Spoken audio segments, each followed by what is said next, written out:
Hey guys, and welcome to another installment of my Smash Bros. Neutral Guides. This time we're going to be exploring a few aspects and techniques of neutral that I do not see a lot of people talk about. Shadowing and character hotspots. This video is inspired by my good friend Absol, who has long since retired, but he is the one who taught me most of what I know about neutral, and I want to carry his teachings on to the next generation of Smashers. And with the formalities accounted for, let's get started. One of the easiest ways to frustrate your opponent and make them overextend even more is to make them feel like you can't be hit. One of the best ways to accomplish this is with a technique called shadowing. Simply put, shadowing is baiting your opponent to attack where you are and not where you are going to be. This technique is not only effective in the practical sense, but it has the potential to do huge mental damage to your opponent as they feel you are in their head.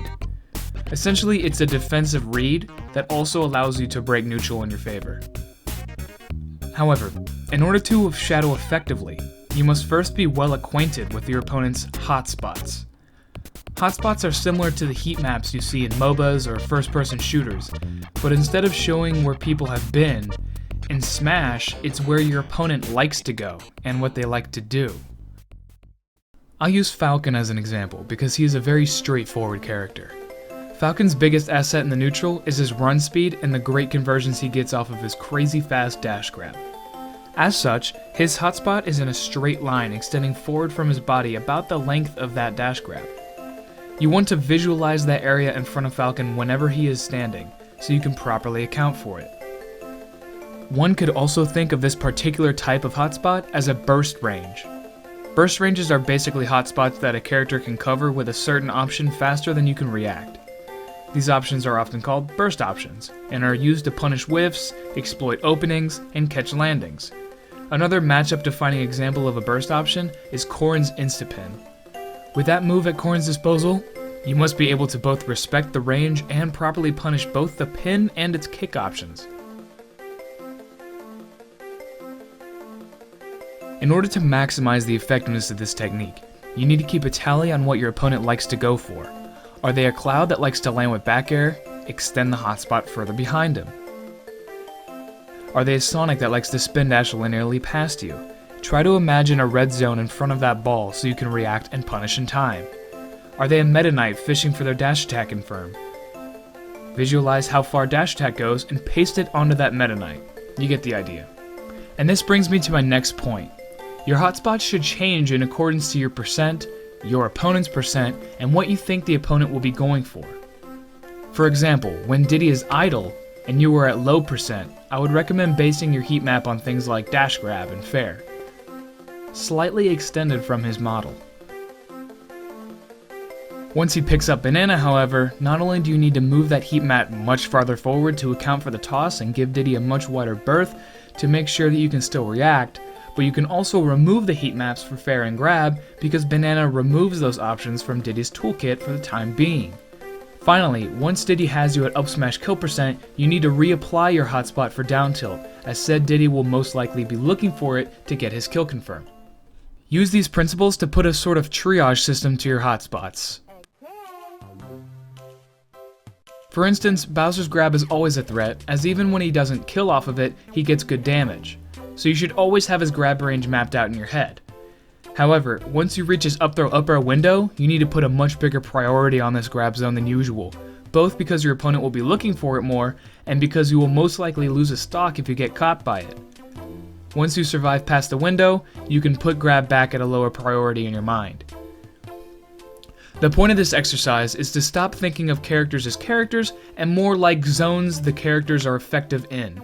Hotspots can also be useful in advantage and disadvantage as well, but that's for another video.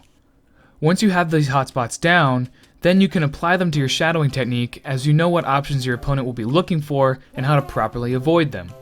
So with our little detour over, let's finally talk about this shadowing technique. Now, neutral is all about what your opponent is doing, not what you are doing, and that goes hand in hand with the golden rule of neutral. Sometimes doing nothing is the best thing to do. If you haven't already, I highly recommend watching my video on option management before continuing with this video, as this technique requires at least a basic understanding of it. Shadowing is paramount for any bait and punish playstyle. The concept is you move from point A, where you currently are and where your opponent thinks you're going to be, to point B, where you actually will be and the spot in which you will execute your punish. Since you have a decent understanding of both option management and hotspots by this point, you should be well poised to both avoid your opponent's attack and have the right option open to punish it. Be aware, you don't want to be predictable with your evasions any more than your opponent wants to be with their approaches. Use all the tools at your character's disposal as well as the stage itself.